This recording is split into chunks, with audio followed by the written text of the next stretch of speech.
இன்னைக்கு காலையில நம்ம ஆவாரம் பூ டீ எடுத்துட்டு, அதுக்கப்புறமா நம்ம வீட்டு தோட்டத்த எல்லாமே உங்களுக்கு சுத்தி காமிக்கலான்ட்டு இருக்கேங்க. இதுதான் மரவெண்டை. என்ன பிரசாந்த் மரவெண்டைன்னு கேட்குறீங்களா? இது செடி பெருசாக பெருசாக இதோட சிறப்பு அம்சம்லாம் ஒன்னொன்னா உங்களுக்கு சொல்றேங்க. இந்த டயருக்குள்ள கொடி வகையான உருளைக்கிழங்கு நான் விதைச்சிருக்கேங்க. அதுக்கப்புறமா நம்மளோட சீத்தா செடி எல்லாமே பூ, பிஞ்சு எல்லாமே வைக்க ஆரம்பிச்சிருச்சு. நம்ம வாட்டர் ஆப்பிள்லாம் பிஞ்சே வச்சிருச்சுங்க. நம்மளோட இந்த கோடை வெயில்லயும் நம்மளோட வெஜிடபிள்ஸ் எல்லாமே நான் பசுமையா பார்த்து பார்த்து வளர்த்துட்டு இருக்கேங்க. நம்மளோட உணவு எல்லாமே நாமளே உருவாக்கி சாப்பிட்டோம் அப்படின்னா, அது அவ்வளோ ஆரோக்கியமா இருக்கலாங்க. நம்மளோட நுரைப்பீக்கங்காய் செடி எல்லாமே பனிக்காலத்துல தான் வரும்னு சொல்லுவாங்க. பட் ஆனா அந்த வெயில் காலத்தில நம்ம நாட்டு ரக பீக்கங்காய் எப்படி வருதுன்னு பாருங்க. அடுத்தது நம்மளோட வீட்டு தோட்டத்தில அழகு அதிகரிக்கிறதுக்காக நம்ம நெறைய பூச்செடிகள் எல்லாமே ஒன்னொன்னா வச்சிருக்கோங்க. ஸோ அந்த பூச்செடிகள் எல்லாமே பூ எல்லாமே பார்க்குறப்ப கண்ணுக்கு அவ்வளோ குளிர்ச்சியாவும் இருக்கு. பார்க்குறதுக்கே அவ்வளோ அட்டகாசமா இருக்குங்க.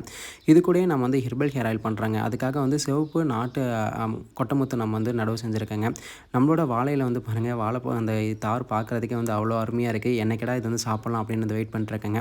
அப்படியே நம்ம வீட்டு தோட்ட பார்த்துட்டேன். ஒரு இளநீ குடிச்சிட்டேன். அதுக்கப்புறமா நான் நாளைக்கு ஒரு நம்மளோட லைனேஜ் ஒரு 5 மாசம் குஞ்சு எல்லாமே கோயம்புத்தூருக்கு டெலிவரி பண்ணலான்னு இருக்காங்க. அது எல்லாமே செலக்டிவா நம்ம பார்த்து எது எதுன்னு சூஸ் பண்ணி வச்சுட்டேங்க. நைட் பேக் பண்ணி நான் விடிகாலத்தில போய் நம்ம டெலிவரி பண்ணுறதாங்க. ஸோ அது அடுத்தடுத்த வீடியோல சந்திக்கலாங்க. நன்றி, வணக்கம்.